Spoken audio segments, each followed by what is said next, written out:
Salut les copains, bienvenue dans mon école à la maison. Au programme aujourd'hui, un cours de DHC pour les CM2 et 3e et un cours de philosophie pour les terminales. Seriez-vous en mesure, chers amis, de me donner le nom de deux philosophes africains ou deux philosophes noirs? Vous êtes en difficulté, hein? Allez, je vous sauve. Je vous donne pour l'exemple Théophile Obenga, l'un des plus grands égyptologues du continent. Et Achille Mbembe, qui est l'un des plus brillants philosophes de sa génération. Et pour remonter un peu plus, on pourrait citer par exemple Frantz Fanon, grand spécialiste sur la question de la colonisation et ses dégâts psychologiques et psychiatriques sur le peuple noir. Il disait, pour ne citer que celle-là, l'un des plus grands succès des ennemis de l'Afrique, c'est d'avoir réussi à corrompre les Africains eux-mêmes. Les copains, pas de compromis avec vos études. Allez, tout de suite, on se met sans tarder au travail.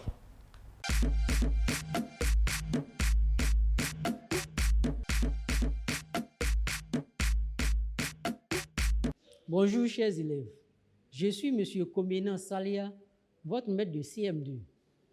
Aujourd'hui, nous allons faire une leçon de DHC dont le thème est les règles de vie communautaire. Comme d'habitude, nous allons commencer notre leçon par une situation d'apprentissage. Écoutez-moi très bien. En un mois, la radio a annoncé par 2 fois que des élèves ont eu de graves accidents de la circulation par leur imprudence à des carrefours. Pour éviter que cela se reproduise chez eux, les élèves de votre école décident de s'informer sur les règles de la traversée à une intersection et la sécurité des usagers. Alors, de quoi s'agit-il? Il s'agit d'une information donnée par la radio selon laquelle des élèves sont fréquemment victimes d'accidents de circulation à des carrefours. Maintenant, les élèves de votre école, pour ne même pas être victimes de ces accidents, décident de s'informer sur les précautions ou même des règles pour la traversée à une intersection. D'où le titre de notre leçon, les règles de la traversée à une intersection et la sécurité des usagers. Petit 1, nous allons voir la définition d'une intersection. Pour définir une intersection, nous allons observer cette image. Lorsqu'on observe très bien cette image, nous voyons qu'il y a plusieurs voies qui se rencontrent en un seul lieu, en un seul endroit. Et c'est ce lieu de croisement de plusieurs voies qu'on appelle un carrefour ou une intersection.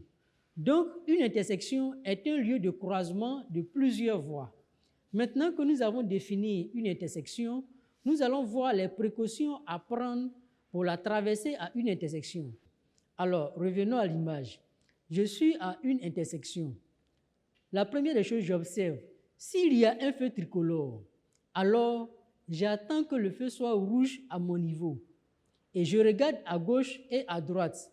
S'il n'y a pas de voiture proche de moi, je traverse sur les bandes blanches. Maintenant, si je suis à un carrefour, s'il n'y a pas de feu tricolore, alors je regarde à gauche et à droite. S'il n'y a pas de voiture proche de moi, je traverse la rue.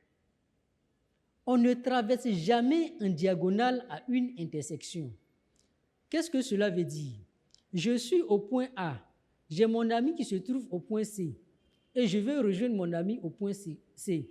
Qu'est-ce que j'ai fait? Je traverse d'abord la rue pour venir au point B, tout en respectant les règles de la traversée à une intersection. C'est-à-dire, j'attends que le feu soit rouge d'abord, je regarde à gauche et à droite s'il n'y a pas de voiture et je traverse la voie sur les bandes blanches. Arrivé au point B, je fais la même chose pour rejoindre mon ami au point C. Bien, maintenant que nous avons vu les précautions à prendre pour la traversée à une intersection, qu'est-ce que nous pouvons retenir? Nous retenons en résumé que chacun de nous doit prendre un engagement. Et donc, vous devez respecter les règles de la traversée à une intersection pour éviter les accidents. Pour consolider ce que nous venons d'apprendre, nous allons faire un exercice. Suivez-moi. Exercice. Voici une liste de mesures à prendre pour traverser une rue. En tout, celles qui sont justes. 1. Traverser quand le feu est vert. 2. Traverser quand le feu est rouge. 3. Regarder à gauche et à droite avant de traverser la rue. 4. Regarder seulement à gauche. 5. Traverser sur les bandes blanches. 6. Regarder seulement à droite. Alors, vous avez 1 minute pour réfléchir et on reviendra faire la correction.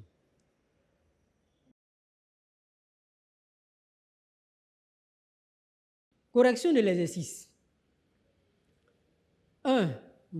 Je traverse quand le feu est vert. Non. Quand le feu est vert, je ne dois pas traverser. Ce sont des véhicules qui doivent passer. Donc, cette affirmation est fausse. Je ne dois pas l'entourer. Traverser quand le feu est rouge. Oui, cette affirmation est juste. Quand le feu est rouge, je peux traverser. Je l'entoure. 3. Regarder à gauche et à droite avant de traverser la rue. Oui, cette affirmation est juste. Je dois regarder à gauche et à droite. S'il n'y a pas de voiture, je traverse. Donc, j'entoure cette affirmation. 4. Regarder seulement à gauche. Non, regarder seulement à gauche ne suffit pas. Donc, cette affirmation est fausse. Je ne l'entoure pas. 5. Traverser sur les bandes blanches. Oui, cette affirmation est juste. Donc, je l'entoure. 6. Regarder seulement à droite. Non, regarder seulement à droite ne suffit pas. S'il y a une voiture qui arrive par ma gauche, je vais me faire renverser. Je ne l'entoure pas. Et donc, les réponses justes sont 2. Traverser quand le feu est rouge. 3. Regarder à gauche et à droite avant de traverser.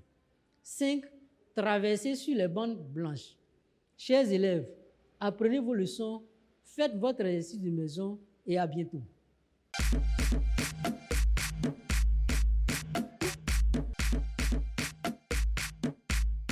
Bonjour chers élèves, je suis Madame Abbé, professeure DDIC. Aujourd'hui, nous allons voir la leçon 10 du programme DDIC des classes de 3e. Nous allons commencer cette leçon par une situation d'apprentissage. Je vais lire cette situation. Une élève de la classe de 3e 2 du lycée souffre depuis quelques jours de la fièvre typhoïde. Pour se soigner, elle prend des médicaments achetés chez une vendeuse ambulante. Quelques jours plus tard, la maladie s'aggrave et elle est hospitalisée. Ses camarades de classe, effrayés par cette situation, décident alors de s'informer sur les conséquences de l'automédication, des maladies endémiques et parasitaires et de comprendre l'importance des centres de santé pour les populations. Eh bien, l'élève de 3e souffre de la fièvre typhoïde. Et pour se soigner, qu'est-ce qu'elle tente? Pour se soigner, elle prend des médicaments achetés chez une vendeuse ambulante. Et qu'est-ce qui se passe? Est-ce qu'elle est guérie quand elle prend ces médicaments? Non. La maladie s'aggrave et l'élève est hospitalisé. Que décident de faire ses camarades? Ses camarades décident de s'informer sur les conséquences de l'automédication, des maladies endémiques et parasitaires, et aussi de comprendre l'importance des centres de santé. Donc, très bien, aujourd'hui, nous allons voir la leçon 10 qui est intitulée « La fréquentation des centres de santé et la lutte contre l'automédication, les maladies endémiques et parasitaires ». Quand nous revenons à notre situation, qu'est-ce que la jeune fille a fait pour se soigner? La jeune fille a pris des médicaments achetés chez une vendeuse ambulante. c'est l'automédication. Donc, en grand 1, nous voyons l'automédication. Petit 1, la définition de l'automédication. Qu'est-ce que l'automédication? L'automédication est le fait qu'un individu prenne un médicament sans la prescription d'un spécialiste de santé. Nous pouvons citer un médecin, un infirmier ou une sage-femme. Maintenant, des exemples de pratiques d'automédication. Premièrement, prendre un médicament sans respecter la posologie prescrite par le médecin. C'est de l'automédication parce que on ne respecte pas la posologie du médecin. Le médecin demande de prendre un comprimé le matin, un comprimé le soir. On décide de prendre 2 le matin, 2 le soir parce qu'on a trop mal. Ça, c'est de l'automédication. Deuxièmement, acheter et consommer des médicaments sur les conseils d'un vendeur en pharmacie. C'est une pratique d'automédication parce que quand on est malade, on se rend premièrement chez un médecin qui nous consulte et qui nous prescrit une ordonnance. Et ce n'est qu'après cela qu'on peut se rendre en pharmacie pour acheter ces médicaments. Donc, suivre les conseils d'un vendeur en pharmacie, ça c'est une pratique d'automédication. Troisièmement, se servir d'une ancienne ordonnance médicale pour s'acheter des médicaments, même dans une pharmacie.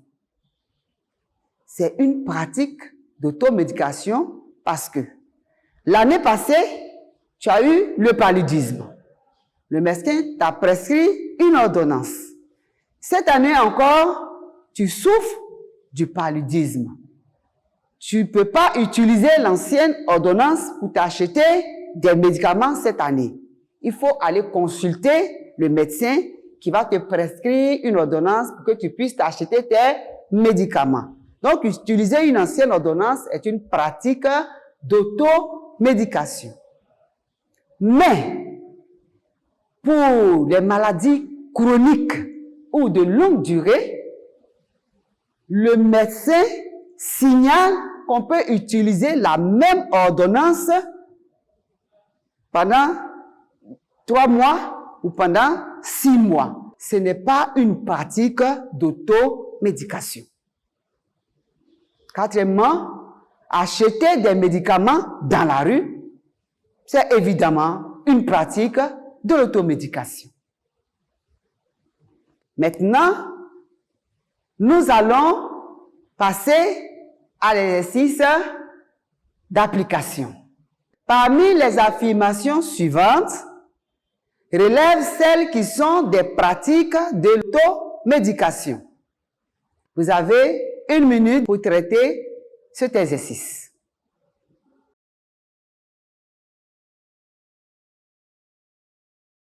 Nous passons maintenant au corrigé de l'exercice. Les pratiques d'automédication sont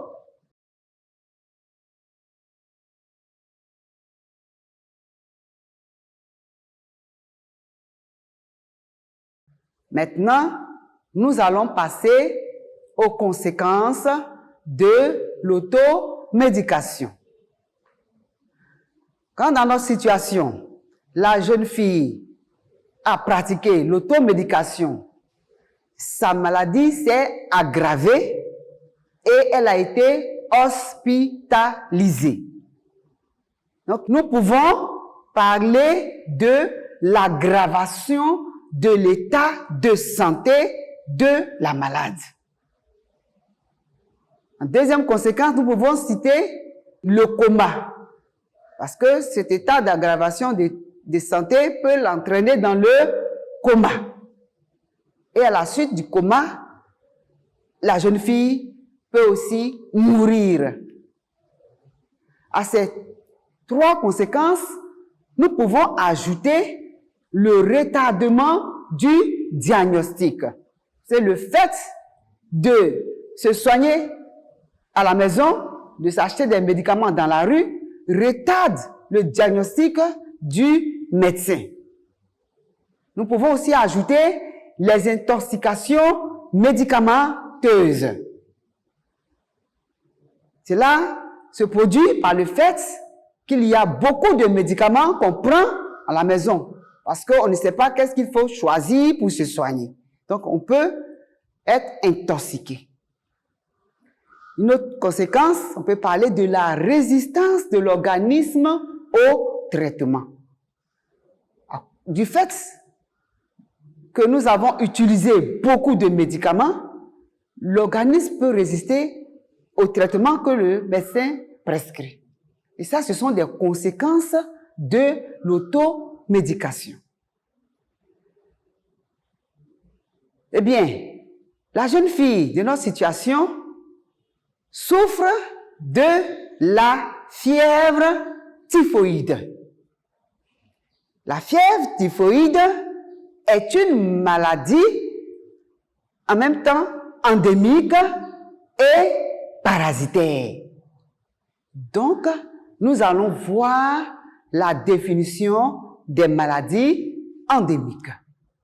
Les maladies endémiques ou endémies locales sont des maladies infectieuses qui sévissent dans des pays ou dans une région déterminée de façon constante ou à des périodes particulières.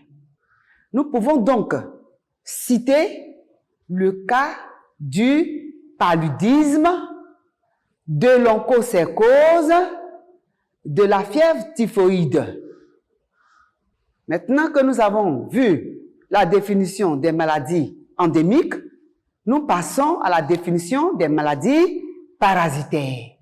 Les maladies parasitaires ou parasitoses sont des maladies provoquées par le développement d'un ou de plusieurs parasites dans l'organisme hôte, c'est-à-dire dans le corps humain. Nous pouvons citer l'exemple de la gale,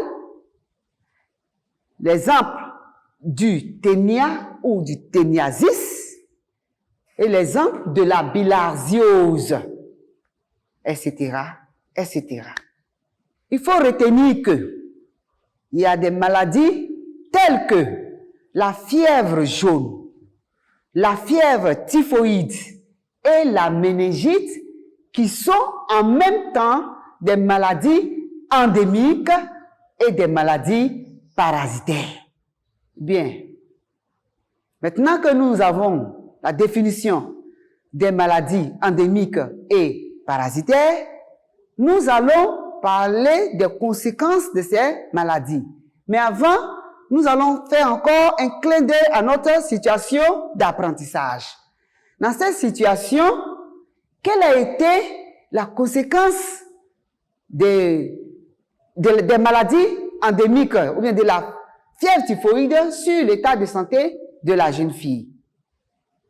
La jeune fille a eu son état de santé dégradé. Donc, pour parler des conséquences des maladies endémiques et parasitaires, nous pouvons citer la dégradation de la santé, l'augmentation des charges liées à la santé, c'est-à-dire qu'il y a des frais de consultation, il y a des achats de médicaments, il y a même aussi les frais d'analyse médicale, puisque on va lui faire toutes sortes d'examens, maintenant que la maladie est devenue grave. Il y a aussi la baisse de la productivité au niveau de la famille. Donc, ceux qui travaillent dans la famille se rendent au chevet de la malade, donc ils ne sont plus vraiment productifs au niveau de leur service. Il y a aussi la réduction des revenus de la famille. Si la personne qui est malade était celle qui s'occupait de sa famille avec ses revenus, Étant malade, elle ne peut plus apporter de quoi s'occuper de la famille. C'est pour cela qu'on parle de la réduction des revenus de la famille. Et s'il y a réduction des revenus de la famille, il faut savoir qu'il y a dégradation de la qualité de vie de la famille. Les gens ne peuvent plus subvenir à leurs besoins comme auparavant. Maintenant, la dernière conséquence concernant cette jeune fille, celle qu'il peut avoir de mauvais résultats scolaires. Elle est en classe de 3e, elle est malade, elle est hospitalisée. Elle peut échouer à son examen, elle peut reprendre sa classe ou même être exclue du système scolaire parce qu'elle n'a pas pu fréquenter normalement. Bien, nous allons faire cet exercice. Voici ci-dessous une liste de maladies. Range chacune d'elles dans la colonne qui convient. Nous avons 2 colonnes. Les maladies endémiques, première colonne, et la deuxième colonne, les maladies parasitaires. Nous allons ranger au petit A le paludisme. Petit B, l'onchocercose. Petit C, le téniasis ou le ténia. Petit D, la bilharziose. Petit E, la fièvre jaune. Petit F, la fièvre typhoïde. Traitez cet exercice.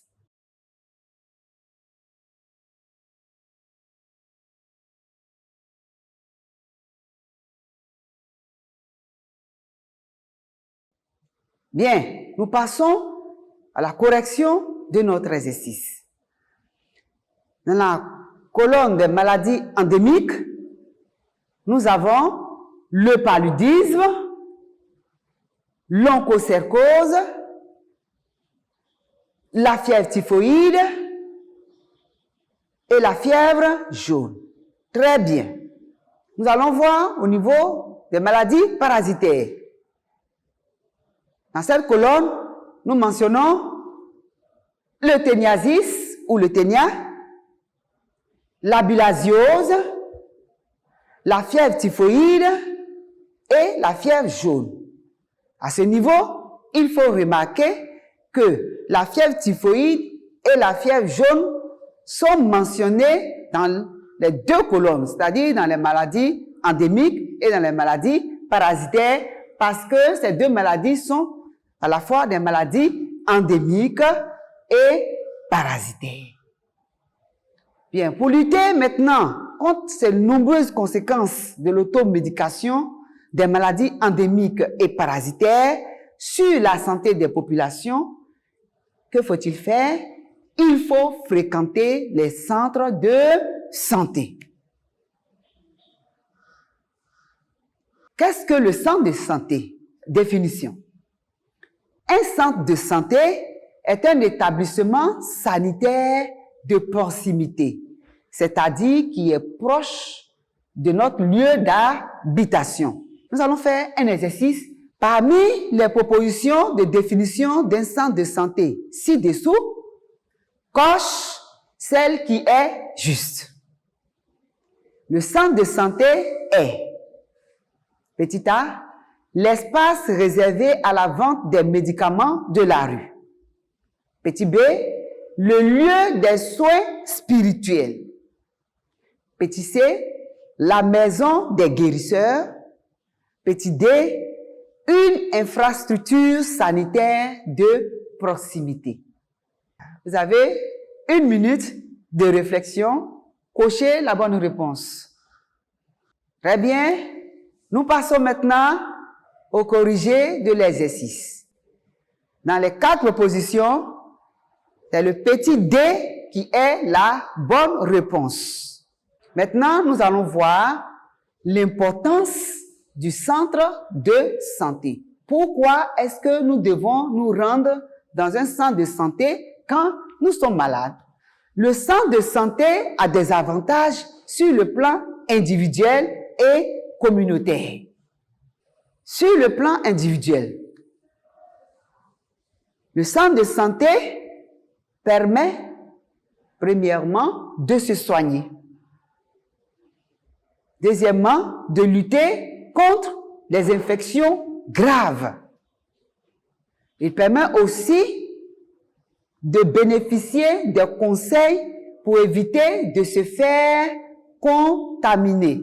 C'est dans le centre de santé qu'on peut nous dire, il faut se protéger, il faut se laver les mains, il faut éviter de manger la même assiette que quelqu'un qui a la tuberculose. Donc, d'éviter de se faire contaminer.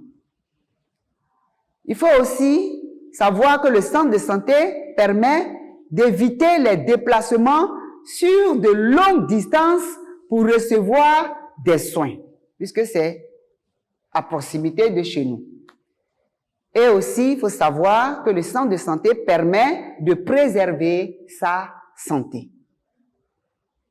Sur le plan communautaire, le centre de santé permet d'assurer les premiers soins aux malades avant leur éventuelle évacuation vers un centre hospitalier plus important. Il permet aussi de lutter contre la persistance et la prolifération des maladies endémiques et parasitaires. Le centre aussi de santé permet d'apporter un appui aux campagnes de vaccination.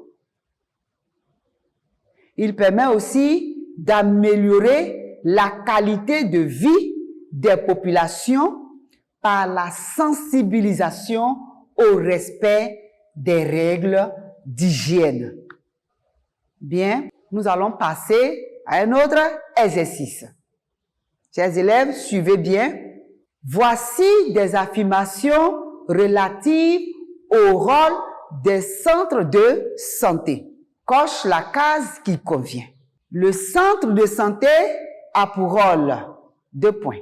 Dans le tableau, nous avons les affirmations et il faut dire si c'est vrai ou si c'est faux. Donc, nous devons cocher vrai ou faux. Je lis les affirmations. Petit a. Le centre de santé a pour rôle de soigner les malades référés ou envoyés par les hôpitaux généraux. Petit b. Le centre de santé a pour rôle de participer aux campagnes de sensibilisation. Petit c. Le centre de santé a pour rôle d'assurer les premiers soins. Petit d. Le centre de santé a pour rôle d'assurer toutes sortes de prestations médicales aux populations. Et petit e, le centre de santé a pour rôle de sensibiliser les populations au respect des règles d'hygiène. Vous avez 2 minutes de réflexion pour traiter cet exercice. Bien, nous corrigeons notre exercice. Le centre de santé a pour rôle de soigner les malades référés ou envoyés par les hôpitaux généraux. C'est faux. Bien. Petit b. Le centre de santé a pour rôle de participer aux campagnes de sensibilisation. Ça, c'est vrai. Petit c. Le centre de santé a pour rôle d'assurer les premiers soins. Ça aussi, c'est vrai. Petit d. Le centre de santé a pour rôle d'assurer toutes sortes de prestations médicales aux populations. Ça, c'est faux parce que dans le centre de santé, on ne peut pas avoir les grandes opérations chirurgicales. Il n'y a pas de services spécialisés dans le traitement de certaines maladies. Donc, c'est faux. En petit e, le centre de santé a pour rôle de sensibiliser les populations au respect des règles d'hygiène. Ça, c'est vrai. Maintenant, nous allons passer au résumé de notre leçon. Structure sanitaire de proximité. Le centre de santé est indispensable dans la lutte contre l'automédication, les maladies endémiques et parasitaires. Les actions de sensibilisation menées par le personnel qualifié des centres de santé favorise l'amélioration de la qualité de vie des populations. Maintenant, nous allons passer à la situation d'évaluation. À l'occasion de la Journée mondiale de la santé, une ONG de la place te sollicite pour participer à une campagne de sensibilisation des populations à la lutte contre les maladies endémiques et parasitaires. Tes camarades te demandent de refuser d'y prendre part car ils considèrent que c'est une activité qui relève des missions des agents de la santé. Petit 1. Identifie le problème posé. Petit 2. Cite 2 conséquences de la non-fréquentation des centres de santé. Petit 3. Indique ta décision et justifie-la. Je vous remercie et bonne révision à vous.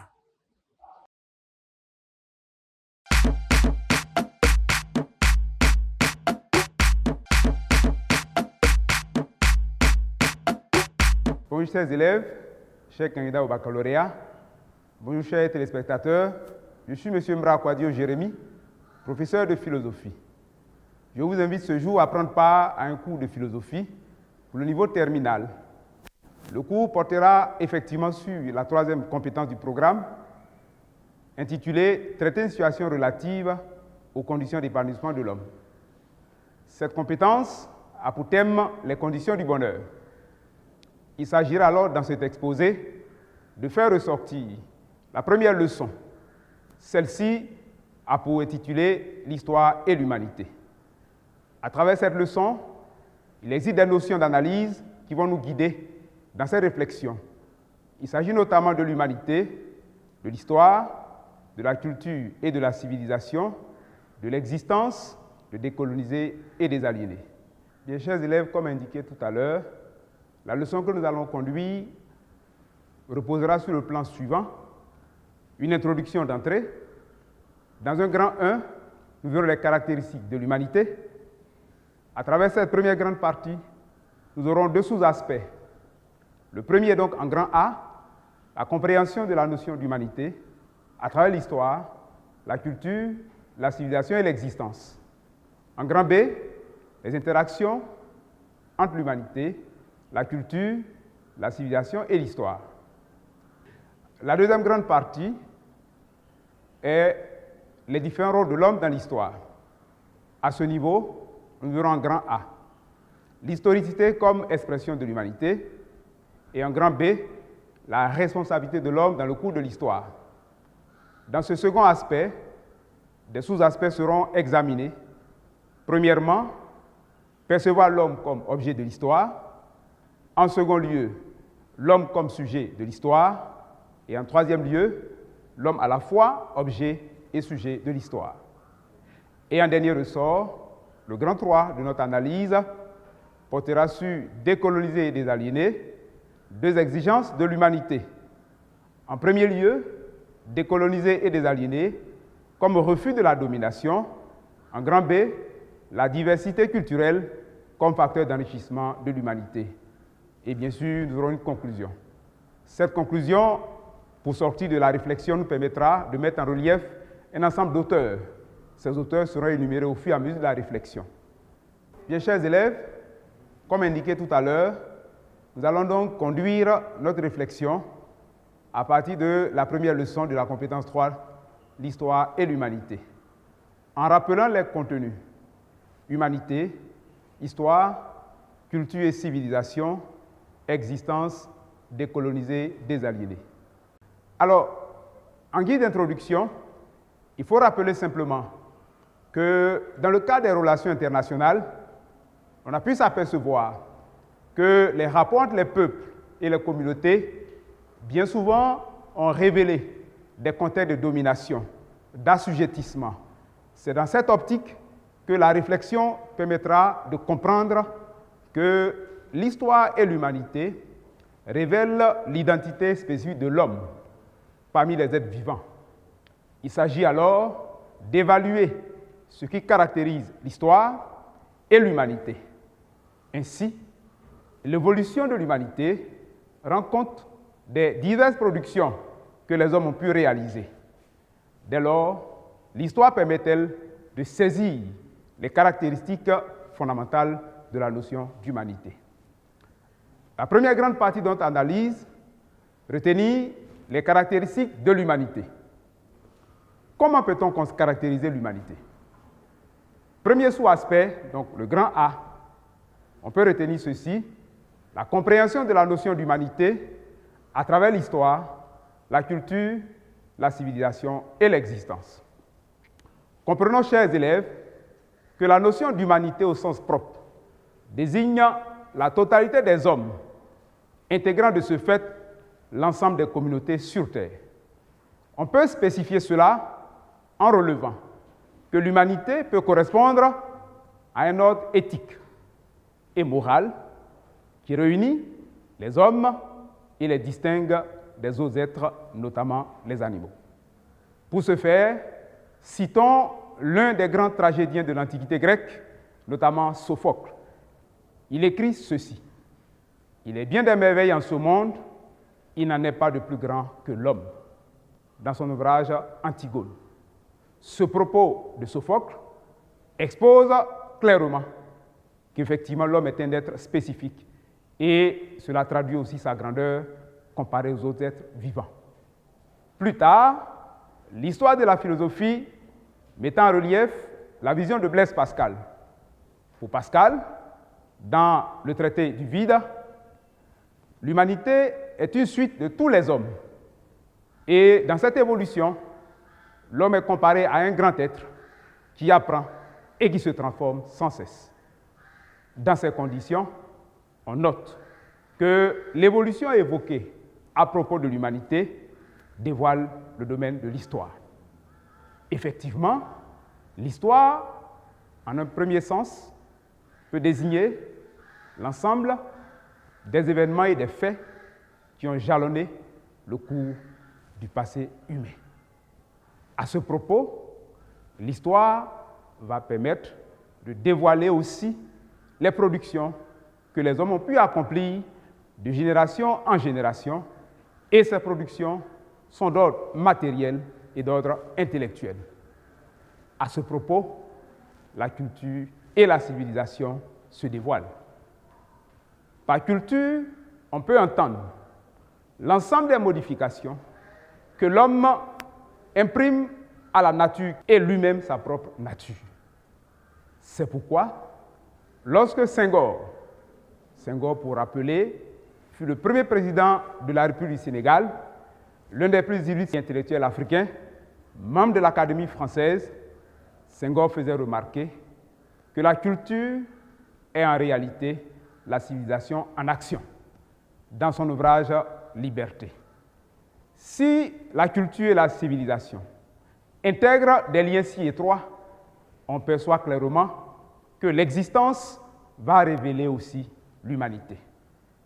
Au sens étymologique, la notion d'existence résulte de existentia, qui veut dire le fait d'exister, d'être présent au monde et d'en prendre conscience.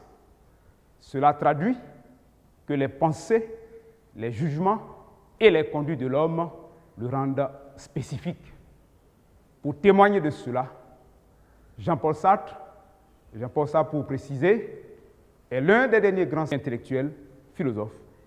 Il a conduit une doctrine intitulée l'existentialisme athée pour révéler à la fois la spécificité de l'homme et le principe de la liberté. Sartre dira alors, dans son ouvrage « L'existentialisme est un humanisme », que l'existence précède l'essence. Dans cette assertion, nous percevons deux notions. D'une part, l'existence, d'autre part, l'essence. Comme indiqué précédemment, l'existence intègre le fait d'être et l'ensemble des conduites de l'homme. En revanche, l'essence détermine simplement l'identité d'une chose en dehors de toute autre attribution ou de toute autre conduite.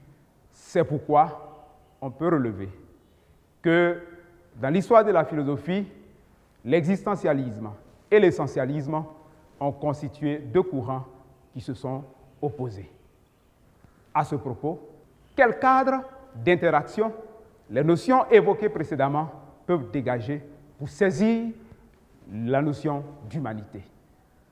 En grand B, nous allons voir les interactions entre l'humanité, la culture, la civilisation et l'histoire. On peut percevoir que sans aucun doute, la culture, la civilisation, l'histoire et l'humanité ont des liens intrinsèques, car l'homme se distingue de l'animal. L'homme se distingue de l'animal parce qu'il est capable de culture, il est capable de civilisation et il possède aussi une histoire. Pour rendre compte de cela, nous pouvons nous référer à Jean-Jacques Rousseau. Jean-Jacques Rousseau est l'une des grandes figures de la philosophie politique. Il explique alors que la différence de l'homme et de l'animal réside dans une qualité très spécifique, c'est la faculté de se perfectionner. Je voudrais rappeler en substance que ce passage que nous venons de citer, relevant de la pensée de Rousseau, est inscrit dans le texte du baccalauréat session 2017 des séries littéraires, pour rendre compte de l'intérêt donc de la pensée de Rousseau. C'est pour cela que, toujours dans l'histoire de la philosophie, nous verrons Kant. Kant s'est inspiré très fortement de la philosophie rousseauiste. Et pour témoigner de cela, Kant dira à son tour, « L'homme ne peut devenir homme que par l'éducation. Et l'éducation permet à la nature de faire un pas vers la perfection. » Pensée tirée de son ouvrage « Anthropologie du point de vue pragmatique ». Ce point de vue de Kant nous éclaire sur l'importance de la culture, de la civilisation et de l'éducation. Nous pouvons malgré cela souligner que dans l'histoire de l'humanité, il est arrivé que l'on puisse s'interroger, malgré le fait que l'homme soit un être culturel, un homme d'éducation, un homme de civilisation, quel rôle a-t-il pu assumer dans le cours de l'histoire? En précisant alors que l'histoire, dans cette optique, prend la dimension d'un devenir, d'un processus. Dans ce processus, les analyses vont se décliner en deux grands aspects. En grand A, l'historicité comme expression de l'humanité. Lorsque nous nous référons à Raymond Aron a vécu de 1905 à 1983, il fut à la fois philosophe et sociologue. Selon Raymond Aron, dans son ouvrage « Les dimensions de la conscience historique », il faut saisir l'homme à travers l'histoire. Et cette histoire, il importe de la connaître, de la comprendre, pour ne pas la subir, pour en tirer des leçons. Malgré cela, les leçons de l'histoire peuvent-elles toujours instruire les hommes? C'est ce qui nous conduit à aborder le grand B de notre analyse, la responsabilité de l'homme dans le cours de l'histoire. Nous comprenons que, puisque l'histoire devient un processus, l'histoire intègre le passé, le présent et le devenir de l'humanité, les analyses au plan critique vont faire ressortir trois compréhensions. Premièrement, l'homme perçu comme objet de l'histoire. Qu'est-ce que ça dit? On présente l'homme comme objet de l'histoire dans l'optique que les faits historiques seraient déjà prédéterminés. On perçoit qu'au plan religieux, notamment dans les religions révélées, à savoir le judaïsme en premier, le christianisme en second et l'islam, l'idée dominante, c'est que Dieu le Créateur est le maître absolu du temps. D'ailleurs, la Sainte Bible nous témoigne cela de la Genèse à l'Apocalypse, qui explique bien comment Dieu est le maître de la vie, le maître de l'histoire et du temps. Dieu devient donc celui qui conduit la vie des hommes. Cette compréhension religieuse, on peut aussi relever dans la pensée arabe, notamment à travers l'islam, le terme du mektoub. Le mektoub qui signifie « c'est écrit, c'est tracé », pour expliquer simplement que tout événement qui survient arrive par la volonté de Dieu. La vision religieuse va donner l'occasion à la perception philosophique, puisque dans l'histoire de la philosophie, les penseurs que l'on a appelés les stoïciens, autrement dit les adeptes du courant stoïciste, notamment Marc Aurèle. Marc Aurèle fait remarquer clairement, je cite, « Tout ce qui arrive est nécessaire et utile au monde universel dont tu fais partie. » Pensée tirée de son ouvrage « Pensée pour moi-même ». Ce point de vue est la preuve que pour les hommes, il faut comprendre et accepter tous les événements qui surviennent parce que, comme un destin, comme une fatalité, comme une destinée, tout est tracé d'avance. Retenons aussi que dans l'histoire de la philosophie, l'une des figures incontournables de cette vision est Hegel. Justement, Hegel est l'un des grands maîtres de la philosophie allemande. Il est l'un des artisans de l'idéalisme allemand. Hegel fait prévaloir l'idée de raison, l'idée d'esprit, expliquant par là, et je cite, « Semblable à Mercure, le conducteur des âmes, l'idée est en vérité. Ce qui conduit les peuples et le monde, c'est l'esprit, sa volonté raisonnable et universelle qui a guidé et qui continue de guider les événements du monde. » De son ouvrage « La raison dans l'histoire ». Retenons en réalité que la conception qui présente l'homme comme l'objet de l'histoire donne l'occasion de comprendre que finalement les hommes manquent de liberté, les hommes manquent de responsabilité. Ils doivent donc accepter et se soumettre au sort qui conduit leur vie. Malgré cela, la vision philosophique étant critique, faut-il comprendre le déterminisme historique comme étant absolu?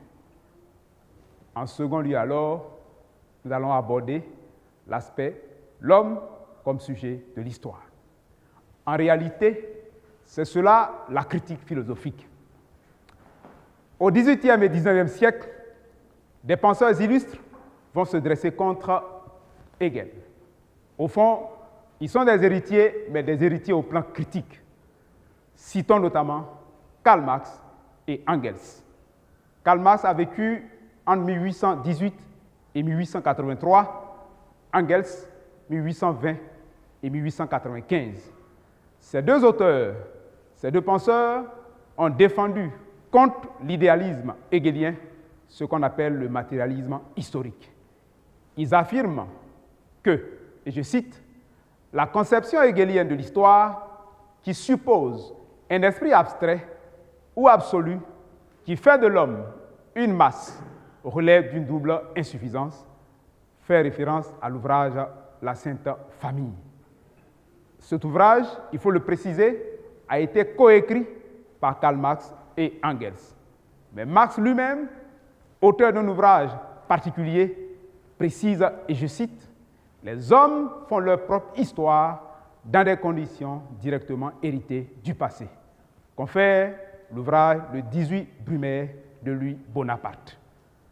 Ces idées nous confortent dans le fait que, oui, des événements peuvent avoir été déterminés, mais on ne peut nier ou remettre en cause la part de responsabilité de l'homme, parce que les hommes peuvent jouer un rôle d'engagement, un rôle actif. Et l'idée d'engagement trouve son expression chez un des plus grands philosophes contemporains, à savoir Jean-Paul Sartre. Oui, Sartre, en fondant la doctrine de l'existentialisme athée, a adopté comme leitmotiv la formule « l'existence précède l'essence ». Pour Sartre, il faut revenir à l'homme pour comprendre le cours de l'histoire. On ne saurait exclure l'homme, On ne saurait nier la responsabilité de l'homme, on ne saurait nier la liberté humaine. Et Sartre achève de dire, je cite, « Ainsi, l'homme fait l'histoire. En ce sens, l'histoire est l'œuvre propre de toute l'activité de tous les hommes. » Confère son ouvrage « La critique de la raison dialectique ». On perçoit, à travers ces deux sous-approches, l'antagonisme de la vision relative au rôle de l'homme dans l'histoire. En évaluant l'homme comme le sujet de l'histoire, on perçoit que la liberté humaine est fondamentale. Retenons simplement à ce niveau que l'homme ne peut subir les événements parce que, possédant une conscience, possédant ce que Descartes nommait le libre arbitre, l'homme est capable d'apprécier les événements, de prendre des responsabilités, de les assumer et réaliser ses propres objectifs. Malgré tout, le troisième aspect que nous allons aborder nous permettra de voir que l'homme est à la fois le produit et l'agent de l'histoire. Cela veut dire simplement que certainement des événements de l'histoire arrivent contre le gré des hommes, mais les hommes sont en mesure de tirer des leçons, des enseignements. Et ces enseignements peuvent contribuer à la fois pour conduire la vie individuelle et conduire l'action politique. C'est cela que l'illustre penseur italien Nicolas Machiavel, ayant vécu de 1469 à 1527, précise que comprendre l'histoire donne l'occasion d'assurer la gestion de l'État. Si bien que, dans son ouvrage Le Prince, ouvrage de référence planétaire, également son discours sur la première décade de Tite-Live, rappelant que Tite-Live est un historien latin du Moyen-Âge, Machiavel explique que les hommes peuvent subir des événements, mais ils ont la capacité de tirer des leçons, de tirer des enseignements pour conduire leur vie.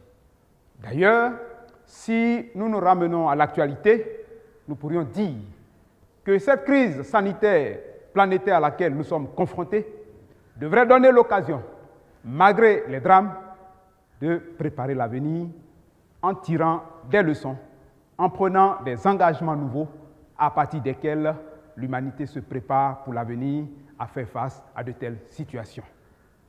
Retenons en substance, dans cette seconde partie de notre réflexion, que la responsabilité de l'homme ne peut être absolue dans le cours de l'histoire, mais on ne saurait prétendre aussi que les hommes sont simplement des pantins, des instruments, des jouets de l'histoire. D'ailleurs, nous sommes là ce matin ou ce jour pour vous inciter, chers apprenants, à comprendre cela. Vous devez travailler et préparer justement les compositions qui arrivent lors de la reprise prochaine de l'école. Chers élèves, c'est fini pour aujourd'hui. Rendez-vous pour la prochaine séance. Merci beaucoup à nos chers professeurs pour ces 3 cours, nos professeurs qui ont l'habitude de nous enseigner en classe que la philosophie, c'est la quête de la sagesse, la quête de la vérité. Eh bien, chers copains, si vous êtes sages, vous irez forcément tous les jours sur le site école-ci.online afin de mieux préparer vos examens du CEP, du BPC et du bac. Je vous souhaite d'excellents moments à la maison, en famille. Profitez bien, dégustez, préparez. Et surtout, n'oubliez pas, il faut le garder en tête, celui qui refuse ou néglige de bosser a déjà accepté d'avance d'échouer. Et ça, je suis sûr que ce n'est pas vous.